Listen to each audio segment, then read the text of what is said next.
3. Woo! Oh my God. When I first met Colton, it was just an instant connection and attraction. He's the type of man I want to end up with.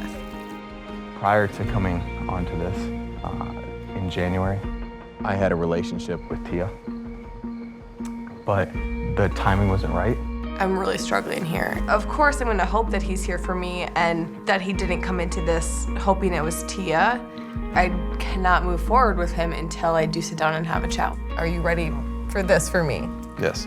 The emotions that I feel are so strong. It's there, like the potential is there. And I think it was very important to start this with honesty and openness because I don't think you had that in your last relationship. Overcoming that obstacle at this stage so early on is so telling to future obstacles. It feels so good to finally be able to move forward with Colton. That's so attractive. I feel like we're kind of on the same page. I'm glad to hear that. Every time that we've been together so far, our relationship has grown. I want that to continue and I want that to last forever. But, you know, I still have to have a tough conversation with her. And I'm a little anxious, a little nervous to see how she reacts to it. I am a virgin. Really? Yeah. I'm not waiting for marriage. I'm waiting for the right heart. I would never judge you or think any less of you for that. You opening up about something so raw and vulnerable is hard, but that's all I want to see because I want to keep unraveling you. The reassurance that she's given me of why she appreciates who I am is a good feeling. And today, seeing with my family, I know that I'm in love with you. I think that there's a great future for us, and we're only going to keep getting stronger. So I can't wait to see what's to come. Garrett? Garrett, will you accept this rose? Yes, of course. After spending a day With kids, and after spending a day with my family, that's when, like, I knew, like, you were special. I'm sorry. I don't even know what else to say. I feel so bad. I'm shocked. I'm just confused. Because I fell in love with Becca. And it's just hard when you don't get loved back.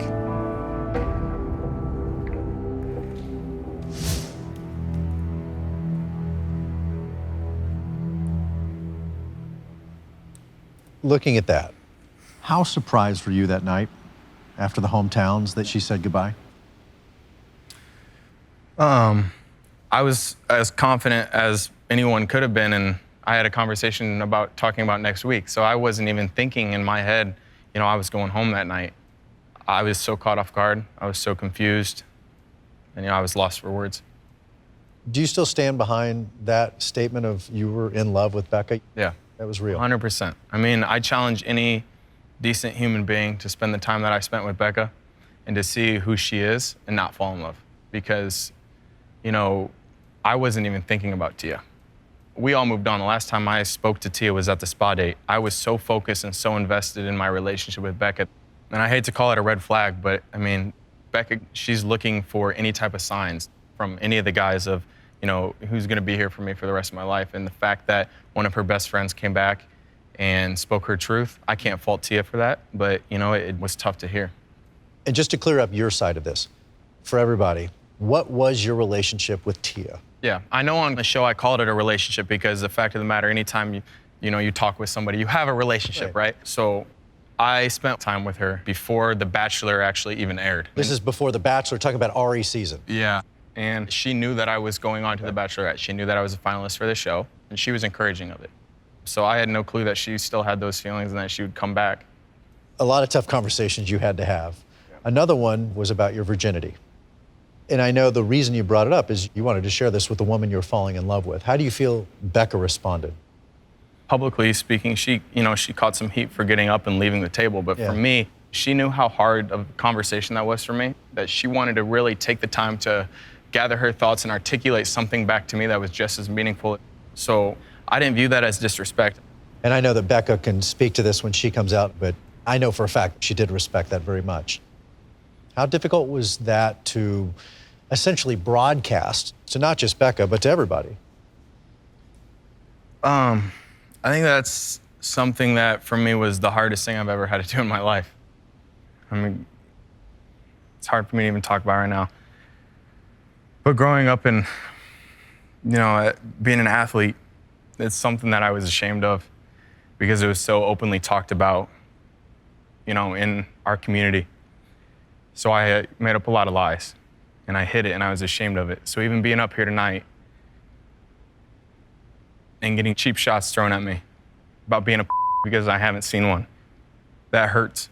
Because when I hear that, I believe it.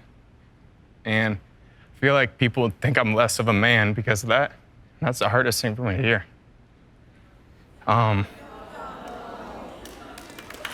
our sport.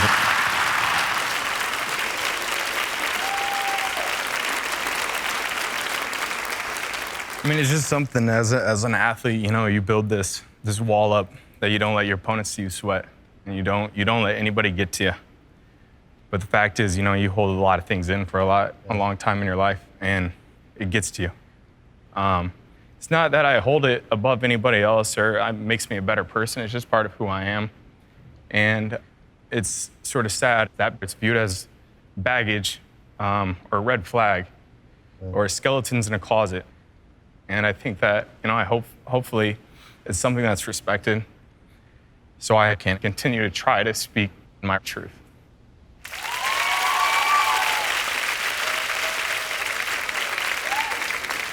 Colton, I respect you for being true to yourself. I respect that a lot. And sometimes you get called out for it. So, I see you.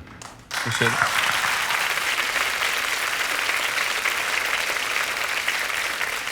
Well, I really respect you coming and having, once again, another tough conversation, bearing your soul and your perspective on all this. So, you guys show some love for my man here, Colton.